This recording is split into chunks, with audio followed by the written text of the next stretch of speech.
आइए एटीजी का कुछ सवाल को देखते हैं। और सबसे पहले एक सवाल आप लोगों के लिए, ध्यान दीजिए।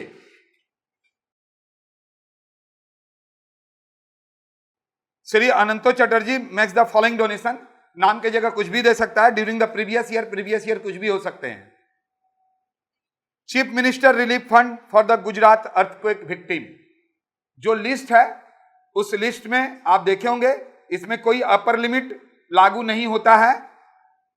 5000 पूरा का पूरा क्वालिफाई करेगा। 5000 100% में आता है तो 5000 का 100% 5000 होगा। अब लेकिन सर क्वालिफाई करेगा क्या बोले, अभी हम बताएंगे ना, आपको बताएंगे। तो एक काम करते हैं, हम एक यहां पर स्ट्रक्चर तैयार कर देते हैं, तब बताएंगे ना तो और भी मजा आएगा आपको सीखने में। ठीक है, देखो और समझो। आपको जो सवाल मैंने पढ़ा, सवाल आपको दिख रहा होगा। पहले सवाल को बढ़िया से देखिए, कॉपी में उतार लीजिए। अदरवाइज अगर आप चाहते हैं कि किस बुक से हम पढ़ाते हैं, अगर आपको बुक चाहिए तो एक नंबर दिख रहा होगा, उस नंबर पे कॉल कीजिएगा, बुक का ऑर्डर दीजिएगा, आपको बुक मिल जाएगा। देखिए पहला, chief minister relief fund. Chief minister relief fund पूरा लिखना है। मैंने चीफ मिनिस्टर लिख के डॉट डॉट कर दिया जल्दी से करने के लिए, क्योंकि ऑफलाइन में बच्चे बैठे हुए हैं, बच्चे नहीं स्टूडेंट्स बैठे हुए हैं। अब बीकॉम का बच्चा थोड़ा ना होता है। तो देखेंगे जी, chief minister relief fund for Gujarat earthquake पूरा लिखिएगा। अमाउंट 5000 है, 5000 ग्रॉस अमाउंट हुआ। इसमें कोई रिस्ट्रिक्शंस नहीं है, यानी अपर लिमिट नहीं है 10% जीटीआई वाला, यानी एडजस्टेड जीटीआई वाला। और जीटीआई ये क्या बोल रहे हैं, पिछला वीडियो जरूर देखिएगा। तो क्वालिफाई पूरा 5000 करेगा। इसमें 100% के लिस्ट में आता है। पिछले वीडियो में जो लिस्ट दिए उसको देखेंगे तो 5000 का 100% 5000 होगा। दूसरा, prime minister relief fund. Prime minister relief fund देखेंगे 100% में आता है, और आप इसमें 10,000 लिखेंगे। कोई अपर लिमिट नहीं है, ये वर्ड को ध्यान दीजिएगा, कोई अपर लिमिट नहीं है, तो 10,000 ही क्वालिफाई करेगा। ये 100% वाला है और 10,000 चला जाएगा। थर्ड वन, रामाकृष्ण मिशन, यानी एक चैरिटेबल ट्रस्ट है, और इन कैश में 5,000 रुपया आप दे रहे हो, और इन काइंड का मतलब गुड्स। जैसे मान लीजिए अगर कहीं पर मंदिर मस्जिद का रिनोवेशन हो रहा है, रिपेयर्स हो रहा है, अगर आपने सीमेंट बालू दान दिया तो कैश में नहीं हुआ, गुड्स में हुआ, तो इसका डिडक्शन अंडर सेक्शन 80G में नहीं मिलता है। अंडर सेक्शन 80G डोनेशन से जरूर रिलेटेड है, बट कैश या चेक।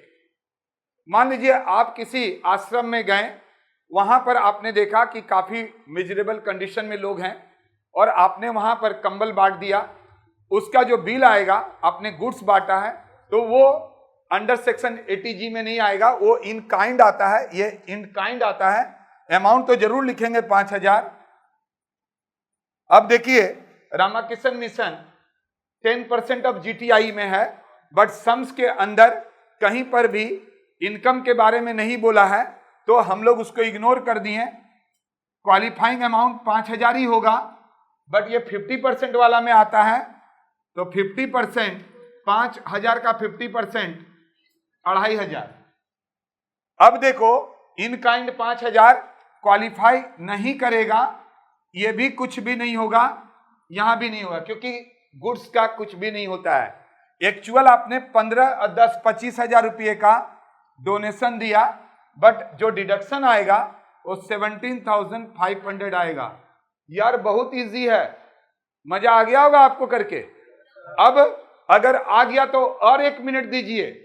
हम आपको यह बताना चाहते हैं कि ये जो हम बोल रहे थे कि upper limit, without upper limit और अपर लिमिट के अंदर 3 चीज आते हैं, जिसके अंदर जीटीआई है। कौन कौन से? फैमिली प्लानिंग वाला, और चैरिटेबल ट्रस्ट वाला, और मंदिर मस्जिद का जो रिपेयर्स वाला होता है, ये 3 आते हैं। तो आप ना कहीं पर भी एक चीज लिख के रख लीजिए। क्या लिख के रखिएगा? ये कॉपी कर लिए ना, हाँ या ना? हाँ। तो अब हम यहां पर 1 मिनट में एक चीज बताते हैं, उसको भी कॉपी कर लीजिए इसी के साथ।